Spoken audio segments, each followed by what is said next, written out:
Perkenalkan, nama saya Kevin dari kelas 21.5 dengan NIM 211010105. Pada hari ini saya akan membahas tentang perusahaan yang melanggar etika bisnis. Yang pertama itu kasus pabrik mercon di Tangerang yang berujung kebakaran. Pabrik kembang api ini dimiliki oleh PT Pancabuana Cahaya Sukses yang baru beroperasi sekitar Agustus 2017 yang lalu. Sebelum berganti kepemilikan, warga sekitar mengetahui bahwasan lokasi tersebut sebagai tempat pengayakan pasir. Pabrik tersebut setiap hari mempekerjakan sekitar 103 karyawan untuk membuat kembang api sejenis sparklers yang dimainkan pegangan kawat. Kronologinya adalah ledakan terjadi sekitar pukul 9 waktu Indonesia Barat (WIB). Saat sekitar 103 karyawan pabrik bekerja seperti biasa di tempat tersebut, pihak kepolisian menuturkan bahwa ledakan berasal dari tempat penjemuran hasil produksi kembang api yang di bagian depan pabrik, yang kemudian menjelar ke belakang. Banyaknya bahan baku kembang api yang terkena sambaran percikan las membuat kebakaran besar tak terhindarkan. Total ada 4 ton atau 4.000 kg bahan baku kembang api yang tersambar percikan las. Pelanggaran etika bisnis yang dilakukan, yaitu izin usaha, kesehatan dan keselamatan kerja, mempekerjakan anak di bawah umur, tidak terdaftar BPJS Ketenagakerjaan. Sanksi yang diterima oleh PT tersebut adalah penanggung jawaban bernama Andri Hartono dan tukang las Surbana Ega. Atas kejadian ini, ketiga tersangka dijerat pasal 359 KHUP tentang kelalaian yang mengakibatkan kematian.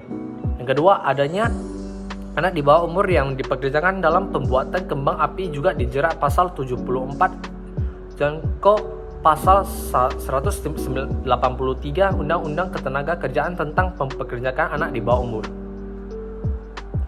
Yang kedua itu kasus Jiwasraya. PT Asuransi Jiwasraya atau Persero ialah salah satu perusahaan milik negara yang bergerak di bidang jasa keuangan dan telah berdiri sejak tanggal 31 Desember 1859.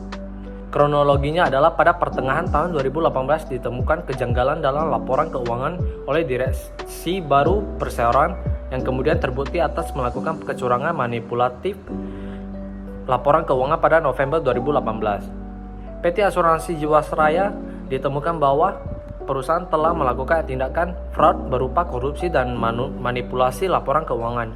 Perseroan melakukan manipulasi laporan keuangan atas defisit ekuitas yang timbul akibat tindakan pidana korupsi yang dilakukan direksi dan pihak lainnya dalam melakukan investasi terhadap saham-saham yang kurang bagus. Tindakan fraud ini melibatkan 6 pihak dan menyebabkan kerugian bagi nasabah dan negara dalam jumlah kerugian yang mencapai 16 triliun. Kecurangan ini terdeteksi setelah berjalan beberapa tahun dan melalui pemeriksaan oleh berbagai pihak eksternal. Pelanggaran etika bisnis yang dilakukan adalah transparansi, akuntabilitas, tanggung jawab, kemandirian, dan keadilan. Sanksi yang diberikan kepada perusahaan tersebut yaitu menyita kemiskinan pelaku yang telah melanggar hampir 8 peraturan perundang-undangan tersebut guna menggantikan kerugian nasabah dan juga kerugian negara. Yang kedua itu memberikan hukuman sebagai bentuk pembinaan.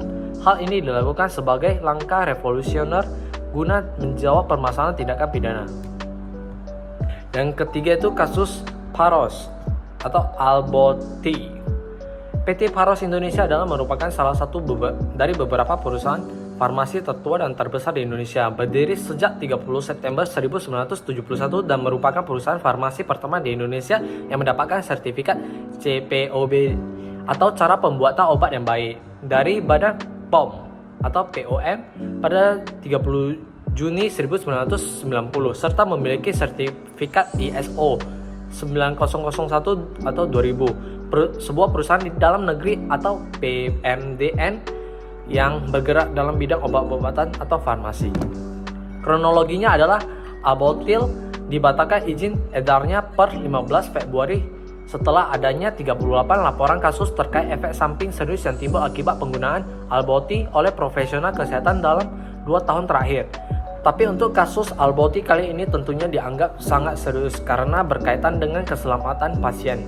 Dalam 38 laporan kasus tersebut menunjukkan bahwa adanya efek samping Alboti yang malah memperparah sariawan yang diderita pasien dalam menyebabkan infeksi. Pelanggaran etika bisnis yang dilakukan, yaitu 1. Prinsip kejujuran, yang 2. Keetika deontologi, yang ketiga egoisme psikologis, yang keempat teori hak, dan yang kelima teori keutamaan. Yang diterima oleh perusahaan ini adalah BPOM membekukan izin edarnya Abolti dalam bentuk cairan obat luar konsentrat hingga perbaikan indikasi yang diajukan disetujui dan dilarang untuk melakukan pendaftaran selama 2 tahun. PT Pharos bertanggung jawab memberi ganti rugi baik berupa penggantian uang maupun jasa. Pharos dijatuhkan sanksi PP nomor 8 tahun 2017 tentang Badan Pengawasan Obat dan Makanan. Sekian pembahasan dari saya tentang perusahaan-perusahaan yang melanggar etika bisnis. Terima kasih.